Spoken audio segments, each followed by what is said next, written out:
We're going to get started now. Session number 2, the brain. My name is Charlene Nyack, pronounced like kayak. I'm from Melbourne, Australia, and we're going to hear about the Brain Cell Atlas, what has been done, what can be learned, and then a demo from the DCP. So first up will be Arnold Kreigstein about what has been done.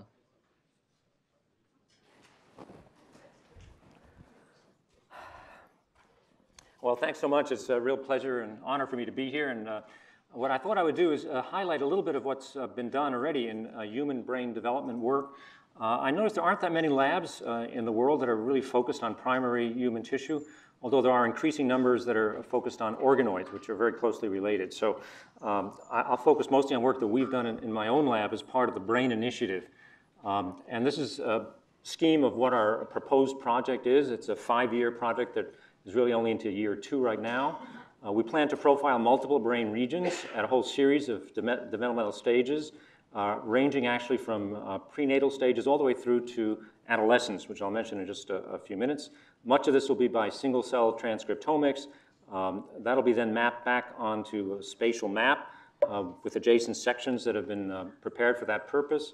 In addition, there'll be physiological studies. I'll highlight that in just a few minutes, but we're doing it in a semi-high throughput way to look at responses of cells at all the different developmental stages before synapses actually form. That physiological single-cell data is then correlated with transcriptomics, mapped back onto a spatial map, and all of this hopefully will be integrated into a more multimodal developmental story for selected regions of the brain, mostly focusing on the cerebral cortex. The workflow shown here begins with single-cell nuclear sequencing from properly consented and donated tissue that ranges largely from the end of the first to the end of the second trimester. At that point, the third trimester is represented by frozen tissue, and that will involve nuclear sequencing, which we've begun. And the nuclear sequencing will continue not just for prenatal stages, but also through to, as I mentioned, adolescence, hopefully to overlap with studies underway that you'll hear about in a little while about adult brain tissue. And the processing workflow is relatively the same, whether it's for whole cell or nuclear sequencing specimens. So what has been accomplished so far? I thought I would really focus on what we've done rather than what we plan to do. And so in a kind of pilot study that was funded in the first 3 years of a Brain Initiative grant, we looked at the second trimester stages when neurogenesis occurs in the developing brain. We sampled from multiple brain regions over time. That was especially useful to follow the same cell type across different developmental stages and also across different areal positions to look at single-cell differences that may be regional or areal determined. We sampled from the areas that are shown in schematics here, but in particular, we contrasted the frontal cortex, prefrontal cortex, to visual or occipital cortex to look at a spatial map in this first pilot study. Obviously, we collected more than just neurons. There were the progenitor cells we were especially interested in. There were non-neural cells, astrocytes, OPCs, microglia, and a whole range of different stages of neural development, both excitatory lineage cells as well as interneurons, inhibitory cells that had migrated into the cortex from ventral sites where they're born. We obviously performed TISNI. We looked at clusters in order to identify individual cell types, as I just showed you earlier. We used canonical markers to identify the cells we knew about, radioglial cells, which are the neural stem cells, their daughter intermediate progenitor cells, the inhibitory neurons, which I mentioned are not generated by this dorsal cortex, and then a whole class of excitatory neurons, which were really the largest number of cells that we captured in our dissections. These weren't fact sorted. These were just an unbiased sampling of dissected tissue. I also mentioned that we're doing physiology. I wanted to highlight a little bit how we're doing that in a sort of a high throughput way. We're dissecting cells either from germinal zones or cortical plate or intermediate regions. These are dissociated and captured on a microfluidic platform that Fluidigm has prepared. It's a Polaris device. This allows you to capture single cells, which we do after we've loaded them with a calcium indicator. And then we image them when we apply a whole panel of different agonists. And we came up with this series of agonists based on receptors that our single-cell data has shown us are expressed by cells throughout the developing brain. And each cell received a sequence of doses, and there were response patterns shown here in 3 different cell types. And these patterns fit into stereotyped sequences of response That allowed us to categorize responsive cells into multiple different types. To identify their nature, their actual molecular identity, these individual cells were then lysed, they were reverse transcribed, amplified, and sequenced, so we could look at the transcriptomes of the cells and correlate them to the agonist response patterns. The single cell data from those cells that were physiologically characterized, shown here, represented the cell types we would expect, the radioglia, the intermediate progenitors, which are the stem cells that make the neurons, and then the interneurons and excitatory neuron classification.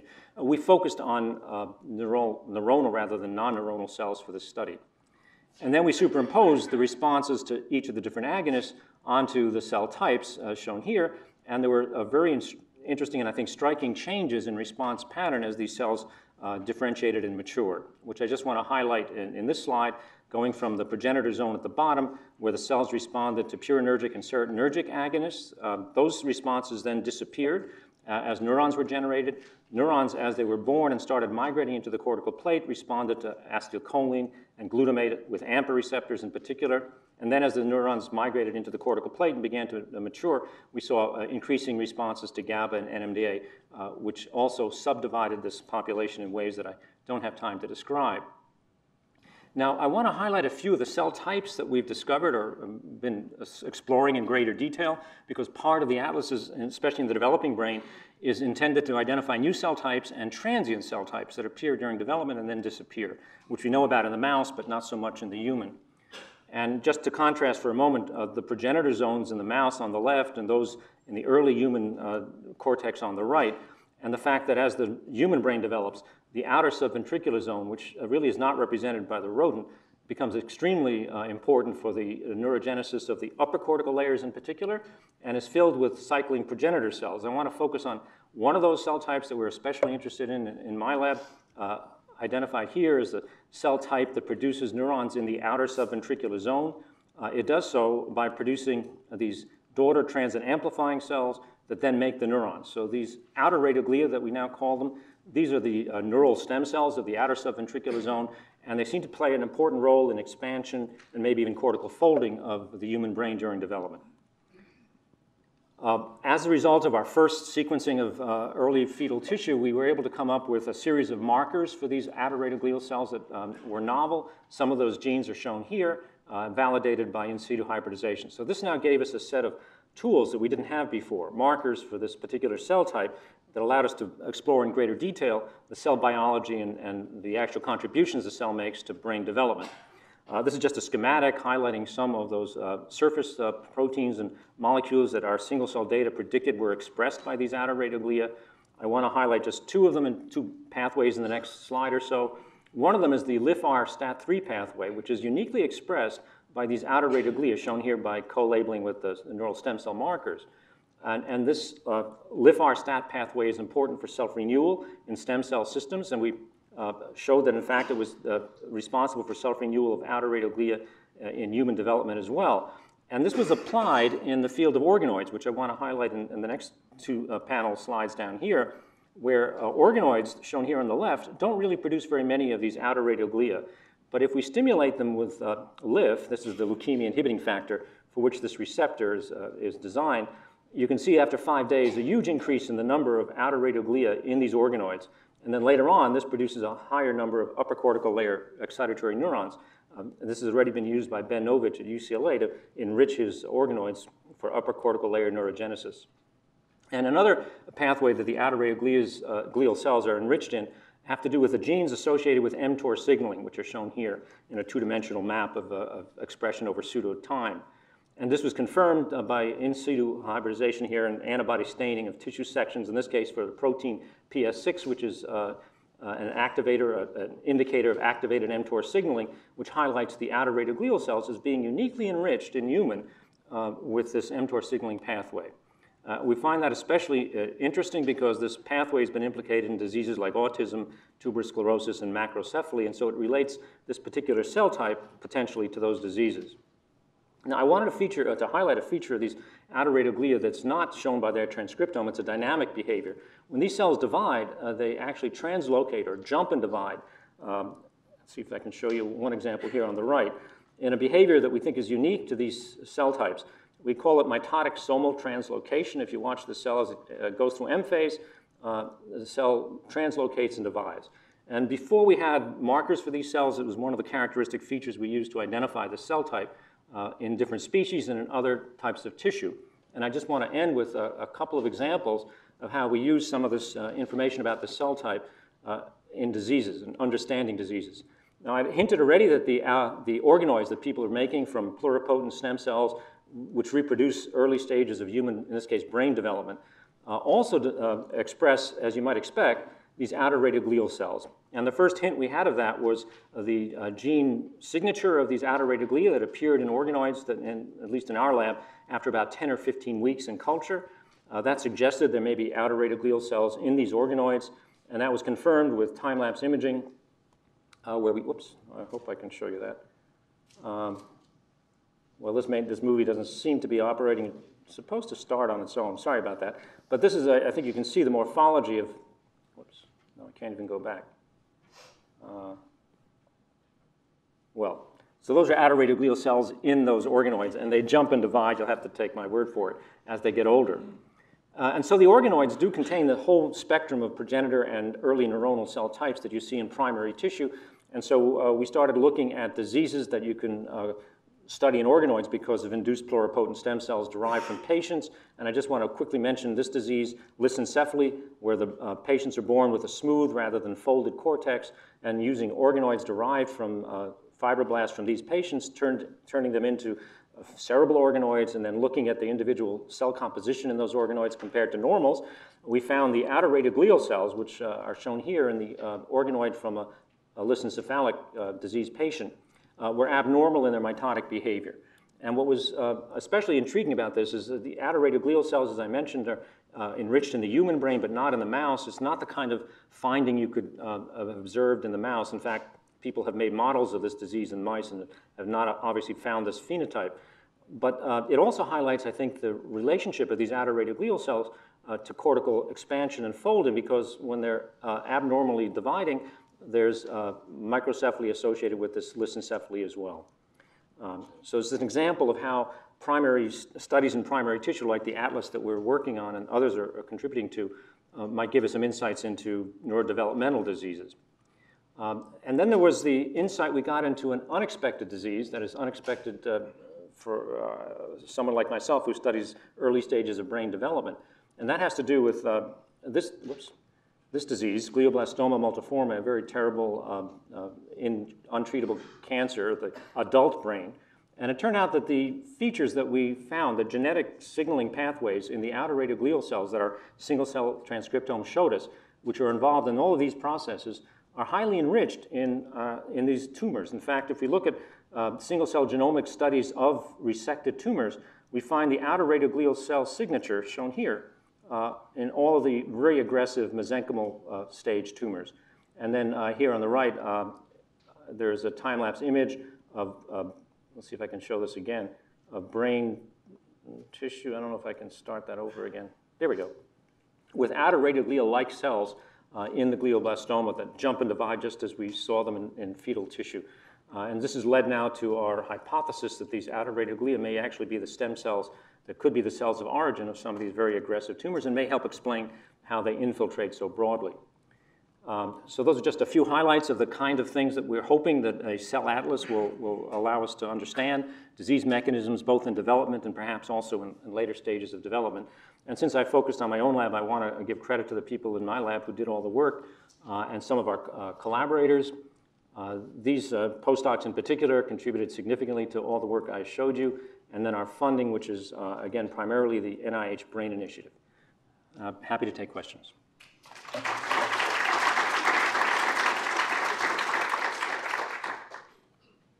Right, we've got plenty of time left, so any questions?